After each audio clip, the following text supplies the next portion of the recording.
Ce qu'on avait à faire, on voulait se qualifier rapidement. On ne l'a pas fait sur le match de la RDC en prenant 6 points, mais les matchs d'hier nous ont permis d'être qualifiés avant le 3e match. Donc c'est positif, ça veut dire qu'on devient régulier dans cette CAN à passer le premier tour, ce qui était rare il y a pratiquement 10 ou 15 ans.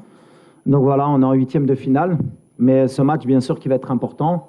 D'une, pour respecter l'adversaire, respecter la compétition et nous respecter nous-mêmes. On a envie, on va jouer à 20h, donc on n'aura pas d'excuses par rapport au match de 14h. On a envie de montrer un beau visage et de prendre les 3 points pour aussi prendre de la confiance avant les matchs coup près.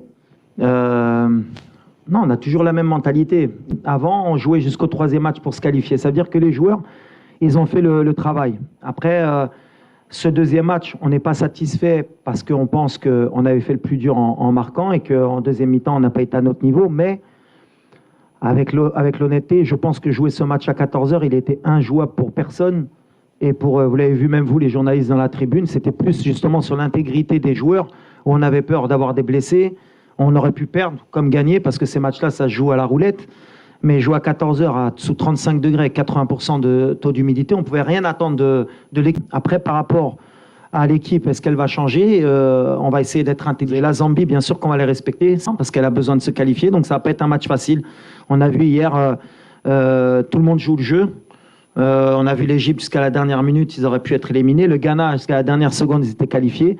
On va respecter la compétition parce que quand on ne respecte pas la compétition, à un moment donné, on va le payer. Donc voilà, on est sportif, on est fair play.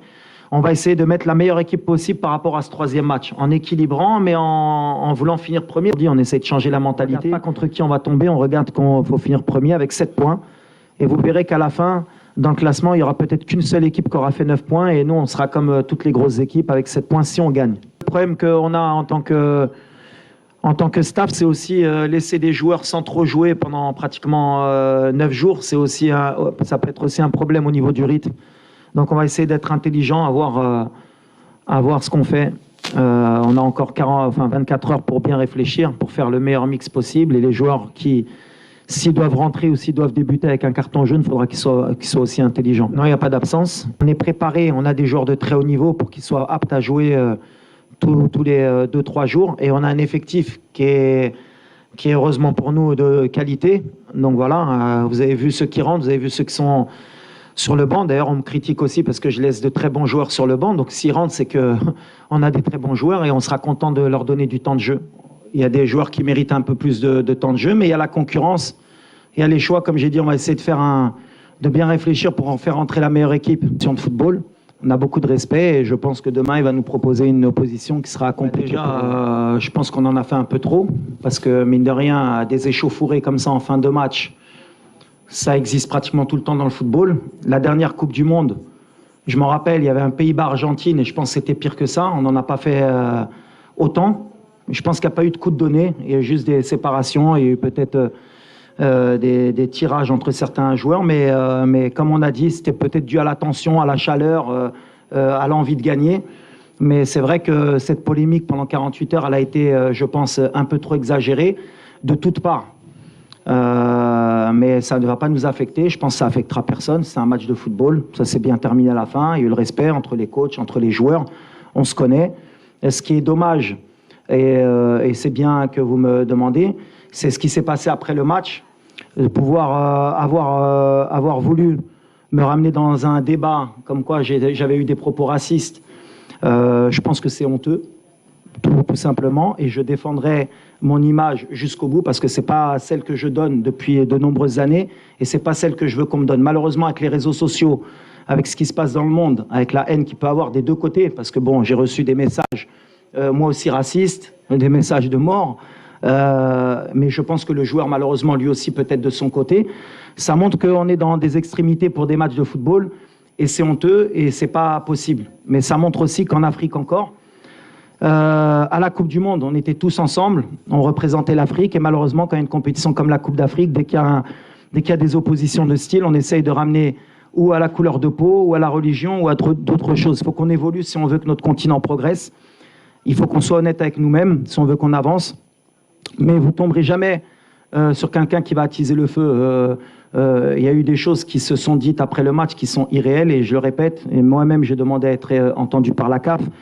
Voilà, j'ai jamais eu insulté le joueur, qu'il le veuille ou pas. C'est pas dans mon éducation, ça n'a jamais été dans ce que je fais. Ce que j'ai fait après le match, je le fais tout le temps, serrer la main de l'entraîneur, de l'arbitre et des joueurs. Peut-être, malheureusement, quand je lui ai serré la main et qu'il ne me regardait pas dans les yeux, j'aurais dû laisser passer. Mais moi, j'ai cette éducation et toujours ce moment où j'aime bien qu'on me regarde. Peut-être qu'il y avait un peu de tension. Lui, il ne l'a pas accepté. C'est comme ça, mais c'est le football. Ce que j'ai appris de ça, c'est que la prochaine fois, j'irai serrer la main de l'entraîneur et de l'arbitre et je ne me mêlerai plus des joueurs.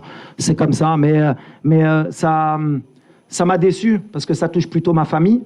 Quand vous êtes quelqu'un qui combattait ce genre de choses toute votre vie et qu'en face, c'est une parole contre une parole, et en plus le joueur, malheureusement, parce qu'il faut aussi le défendre, c'est que dans son interview, jamais il a parlé de racisme.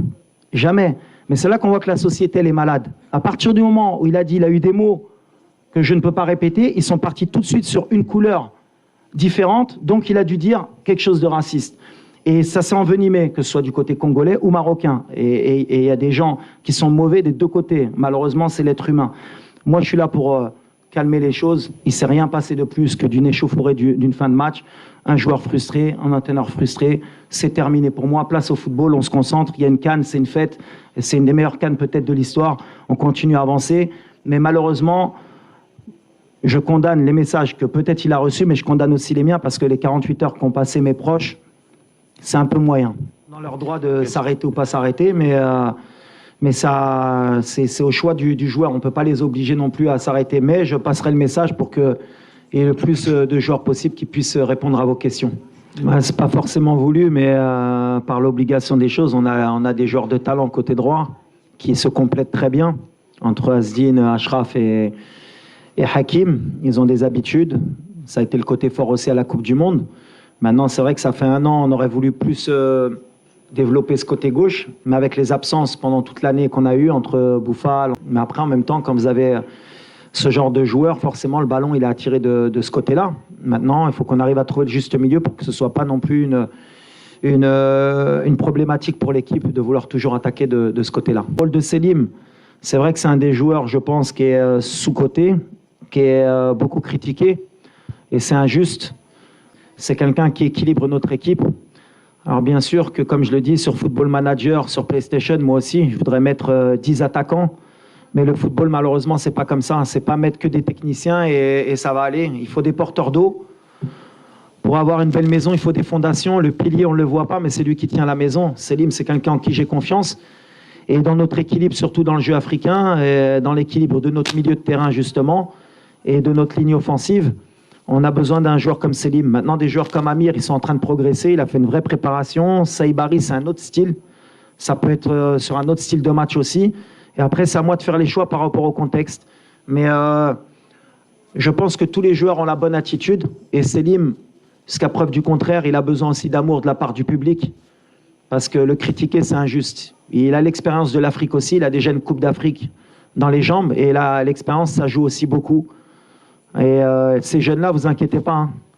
Ils ont 20-21 ans, ils vont en jouer des Coupes d'Afrique. Hein. Chacun son temps. Le plus important, c'est qu'on a un bon groupe. Et je répète mon soutien à Selim, comme tous les joueurs. Hein. Tout le monde mérite de jouer, mais Selim, il fait partie de l'équipe, c'est un cadre pour moi.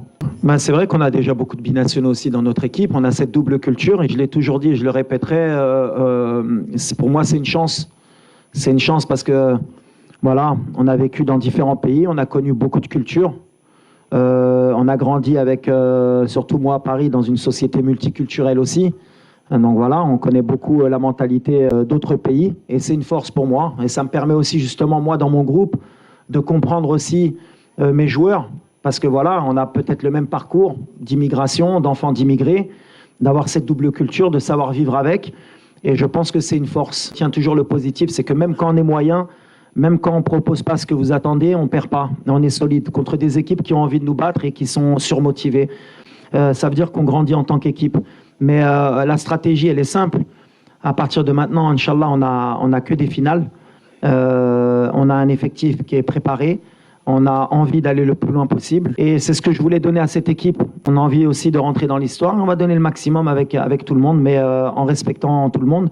Mais les conditions, elles sont différentes qu'à la Coupe du Monde, bien sûr. Elles sont différentes et on va s'adapter.